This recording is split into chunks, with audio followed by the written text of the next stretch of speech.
Today, we're going to be diving into a universal, honestly deeply personal struggle that every single one of us faces, literally every single day. It's that nagging question of how we actually choose to spend our days, our hours, our minutes. We're going to look at a beautifully simple, yet incredibly profound story that breaks down the true value of the one resource we can never, ever get more of. Okay, let's dive right in by looking at two very different ways to live.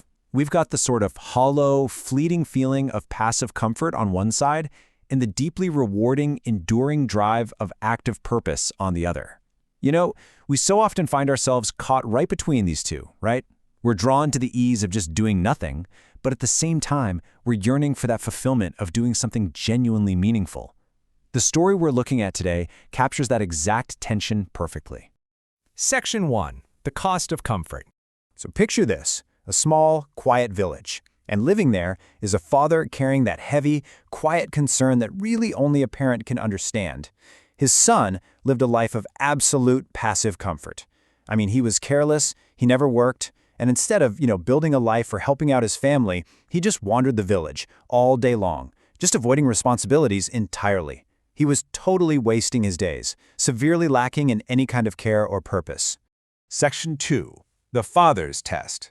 Eventually, the father decided it was time to teach his son a lesson. But rather than shouting or scolding him, which, let's be honest, is what a lot of people would do, he acted incredibly calm and thoughtful.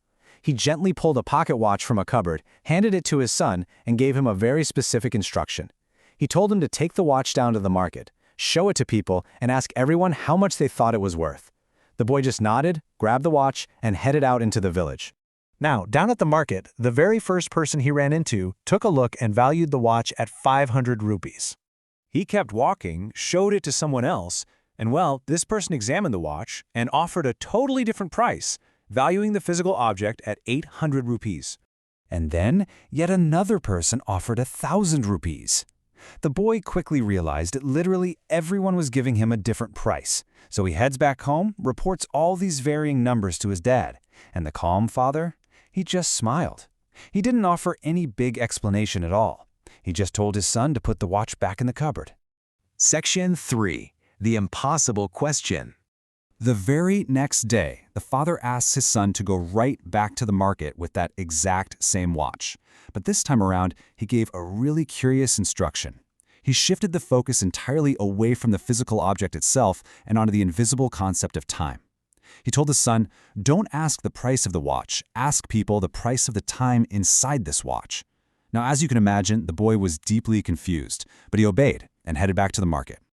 So he walks up to the townspeople and asks them this totally bizarre question.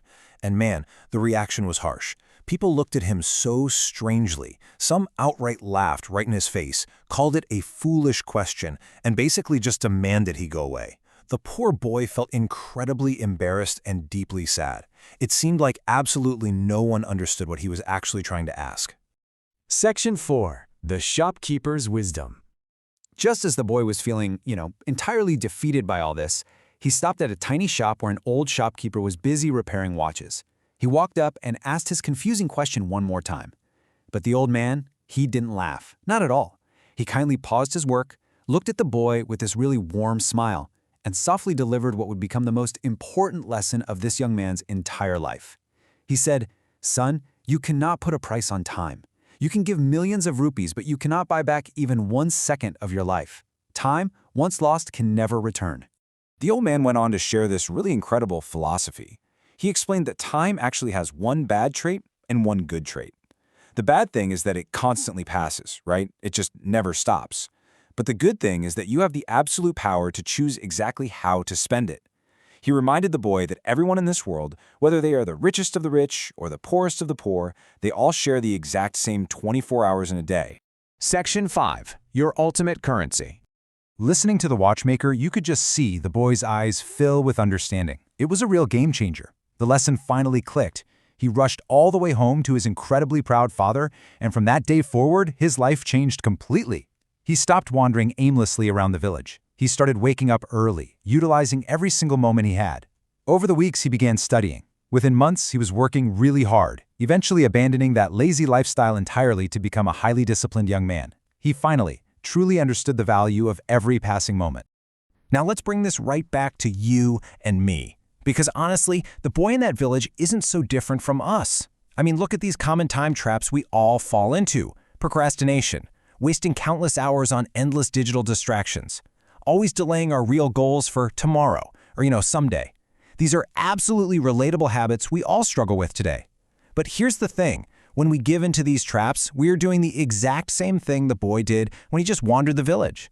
We're literally giving away pieces of our lives that we can never, ever buy back.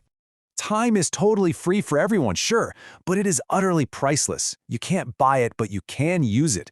You can't keep it, but you get to choose exactly how you want to spend it. It's the ultimate currency, and once you spend it, it can never, ever be earned back. We all have the exact same 24 hours deposited into our accounts today, no matter who we are or where we come from. The only difference between a life of passive comfort and a life of active, meaningful purpose is what we actually choose to do with the time inside the watch. So, I'm going to leave you with this one final provocative question. How will you spend your 24 hours today? Make them count.